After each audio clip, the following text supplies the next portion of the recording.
Every bathroom on Earth has one. A soft, unassuming roll, sitting quietly on a little holder, doing one of the most important jobs in human civilization. Nobody thinks about where it came from. Nobody thanks it.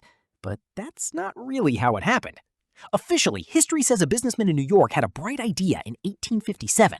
Unofficially, it was one very bad afternoon, one broken time machine, and a man named Dr. T.O. Quant who really needed a bathroom. Cut to a wooden and brass box, sparking and groaning, tumbling out of nowhere onto a cobblestone street. Gears screech. The oversized red button labeled "Oops" is still smoking. Out stumbles Dr. Quant, wild hair standing straighter than usual, glasses crooked, one shoe untied as always. He glances at his brass time remote. 1857, he mutters. Close enough. He'd meant to land in 1962. He wanted to see the moon landing early. Instead, he's standing outside a small New York shop, and his stomach is doing something deeply, urgently unpleasant. Panic sets in fast. He bursts through the shop door. A startled clerk looks up.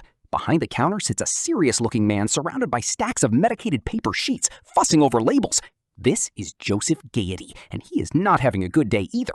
His new therapeutic paper business is failing spectacularly, and nobody in Manhattan wants to buy paper for their bottoms when newspaper works just fine, thank you.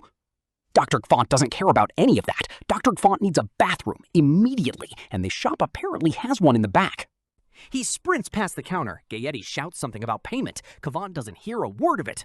What happens next becomes something of a legend, whispered later by nervous shop assistants who refuse to fully explain it.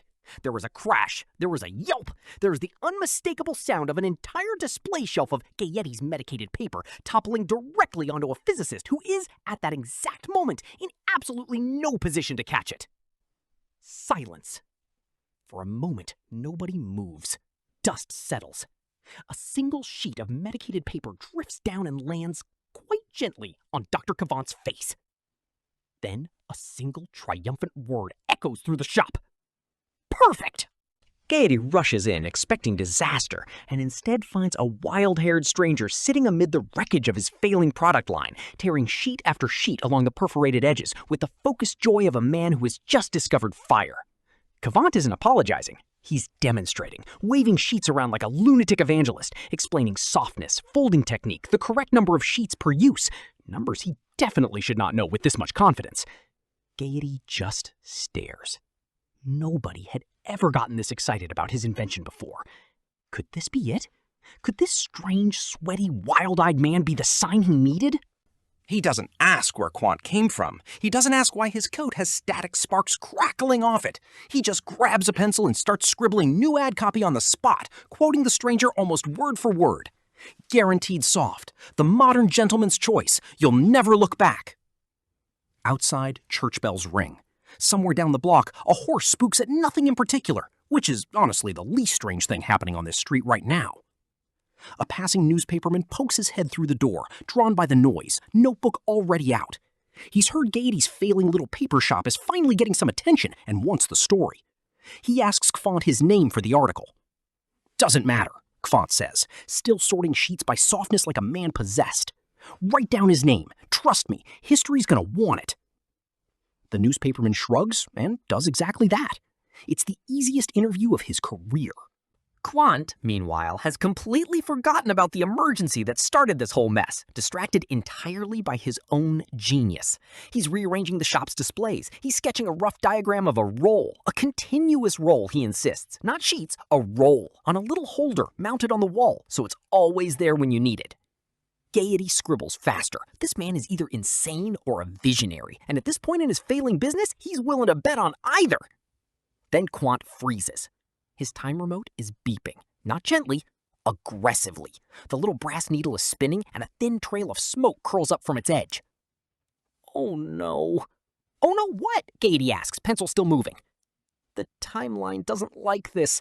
It really doesn't like this. The shop door bursts open on its own. Wind that shouldn't exist indoors starts swirling papers off every shelf. Gayetty's meticulously scribbled notes go flying, caught in a spinning vortex of torn, perforated sheets that spirals upward like a soft, absurd tornado. Quant grabs his time machine's door handle, glancing back one last time. Roll it! Perforate it! Sell it on a stick! On a stick? A holder, trust me. The time machine door slams. Sparks explode outward.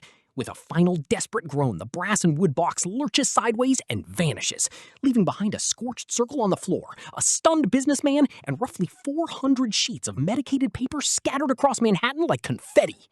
Gayetty stands in the wreckage of his shop for a long moment. Papers still drift down around him like slow, absurd snow. Then he looks down at one surviving sheet, still perfectly perforated, and smiles. He doesn't understand what just happened. He doesn't need to. He's already reaching for a fresh sheet of paper, a normal one this time, to start writing his new business plan. Weeks later, Gayetty's medicated paper starts advertising something new. A roll, perforated, mounted conveniently on the wall, his own name printed on every sheet, just as the strange stranger had insisted, supposedly to stop competitors from copying it, though nobody ever quite explained where that idea came from either. Back in his garage, decades and centuries out of sync with everything, Dr. Cavant collapses into his chair, dazed, one shoe still untied, smelling faintly of 1857, and reasonably proud of himself. He still technically never made it to the bathroom. He also still hasn't made it to 1962. His time remote sparks weakly on the workbench beside him, already charging up for the next disaster. So the next time you reach for that roll without thinking twice about it, remember, officially, a clever businessman thought it up in 1857. Unofficially, he was a garage, a time machine, and one extremely urgent bathroom emergency that never actually got resolved.